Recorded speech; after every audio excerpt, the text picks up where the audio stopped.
الرحيم. الحمد لله رب العالمين والصلاة والسلام على أشرف الأنبياء والمرسلين. أما بعد، باب تخفيف ركعتي الفجر وبيان ما يقرأ فيهما وبيان وقتهما. کتاب ریاض صالحین یو سلوونه نمبر باب دی په باره د دې کې چې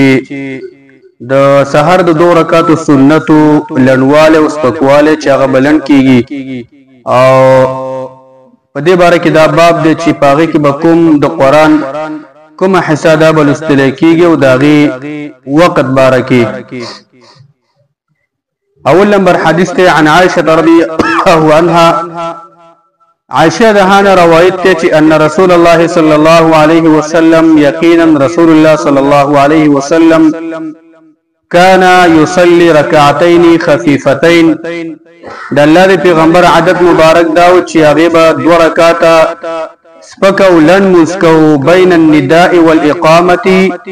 وما بین د اذان او اقامت کې من صلاه الصبح د سحر د منځنه. د سحر د منځه د 2 رکعاتو سنتو بارک د الله پیغمبر طریقه مبارک دا چې هغه به 2 رکعاته لن مسکو، دا سنت چې به کول.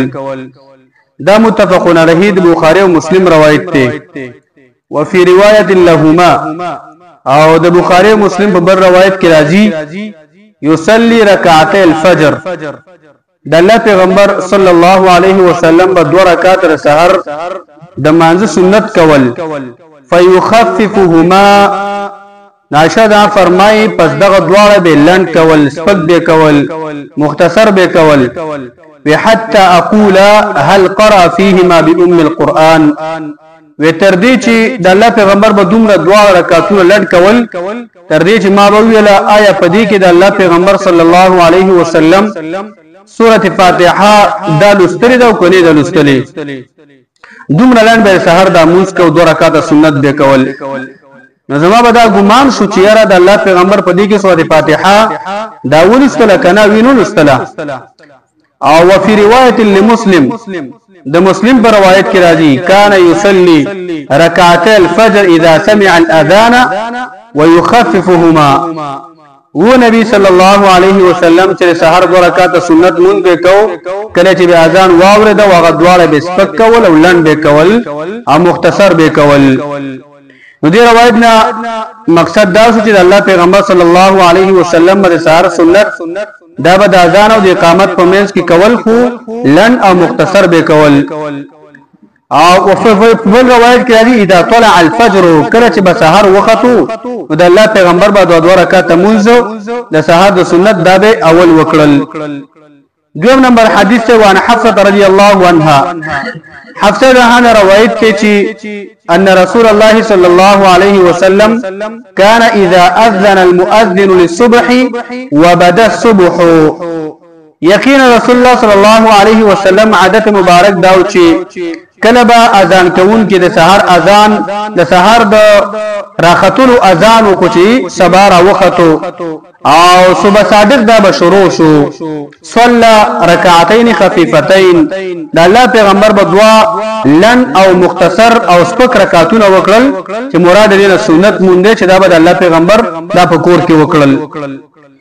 دا روایت متفقون علیه ده. پر روایت د مسلم کې راځي کان رسول الله صلی الله علیه وسلم، و رسول الله صلی الله علیه وسلم اذا طلع الفجر، کله چې به سحر راوختو لا يصلي اسم بينکو الا رکعتين خفيفتين، مگر 2 رکعات لن او سپک مختصر مونږ کو. د سحر د سنت مراد چې دا به کوو، نو هیڅ مونږ نکو چې دا چا د نوافل وغیرہ، نو صرف د سحر د 2 رکعات سنت مونږ کو. دریم نمبر حدیث وعن ابن عمر رضی الله عنهما. عبد الله بن عمر روایت ته قال داوی كان رسول الله صلی الله علیه وسلم يصلي من الليل مثنى مثنى. و رسول الله صلی الله علیه وسلم چې هغه به د شپې مون تهجد یعنی قول 2 رکعات به کول. ويوتر بركعه من اخر الليل، او د الله پیغمبر به د شپې په اخره کې چې صبح صادق ته به نږدې ټیمو نو 1 رکعت وتر به وکړو. ويصلي ركعتين قبل صلاه الغداء، او نبی صلی الله علیه وسلم به 2 رکعات منځ کو چې کله به دغه شان د سحر د مانځنه یعنی سحر د فرمون مخ کې 2 رکعات منځ به کو چې کله به صبح صادق وختو د سحر د 2 رکعات فرمون مخ کې به 2 رکعات منځ کو او د دې طریقه باندې به کو چې وکأن الاذان باذنيه ګویا کې د الله پیغمبر صلی الله علیه وسلم په خپل دواړو غوږونو باندې اقامت اوري لکه سره چې دغه شانته اقامت والا چې اقامت شروع کړي او د الله پیغمبر د وخت دغه شانته زر 2 رکعات مونږ کوي او د الله پیغمبر په دې طریقه باندې دا 2 رکعات د سحر مونږ د سنت د مونږ دغه شان سپک او لند به کول لکه سره چې اقامت او تکبیر تکیږي او دا تکبیر ته ځان نه رسي دومره مختصر مونږ د الله پیغمبر دغه شانته د سنت د مونږ کوو نو حکمت سره پدې کې چې الله پیغمبر باندې 2 رکعات مونږ د سنت وایي به سیلن کول مختصر به کول د ټول روایتونو دا معلومیږي چې د سحر سنت د 2 رکعات دي او لندي مختصر دي او فکردار چې دا دغه شانته مانځنه مخ کې د سحر د مانځنه مخ کې به مؤمن مسلمان دا به لګي دی به ترکیز وکي دا نه چاره وځاو د مانځه په متصل کوو دغه شانته لمر راخدي هغه ټیم کې کوه دا کله کله یو واقعیا راشي یو حادثه راشي سره دغه شانته ضرورت په مطابق دغه شان سره رسته و کی خیر دی همیشه به دغه شان د مؤمن مسلمان دی کوشش کوي چې دا سنت با فقور کې کوي او 2 رکعات مونږ وکي او لنډ کې به دغه شان جمع د ځان نارسي وای د الله پیغمبر د شان د صحابه د سنت لنډ کول علماء یو درې حکمت ذکر کوي اول حکمت دا د وجه دا و چې دا به لنډ کول نو البته په فرض مونږ قرائت وګت بکاری او دا به تلان کول او څنګه چې سحر مونږ دغه شان د نور په مونږونو په نسبت باندې دغه شان هغه وګت قرائت پکې پکاري نو دا به دغه شان سنت دا به تلان کلو دویمه وجه دا چې دغه شان ته الله پیغمبر به ځکه کلان کول چې قرائت وګت پکاري نو په دې کې به ځان نستړی کوو نو دې کې ځان نستړی کوو دا به لن وکړه دې لپاره چې هغه ته تازه شي او دې پر مونږ ته تازه شي دغه چې باغی قرائت وګت پکاري چې هغه دغه شان د بسره سینه باندې او فکر او سوچ باندې هغه منځو کې او درې حکمت دا دی چې د الله پیغمبر به سحر سنت کلان کول د دې وجه نه چې د سحر د منځ روسترانه نشي او په اول وخت وکي چې روسته نشي او په کار د سحر مونږ د شان د اول وخت په کار مونږ د شان د اول وخت په کار دی خدای الله پیغمبر چې به سحر د مونږ کوو دا په غلط کې کوو غلط ته ولګي چې تورتم کې به کوو صحیح رڼا بنو لګي اسفار بنو شوی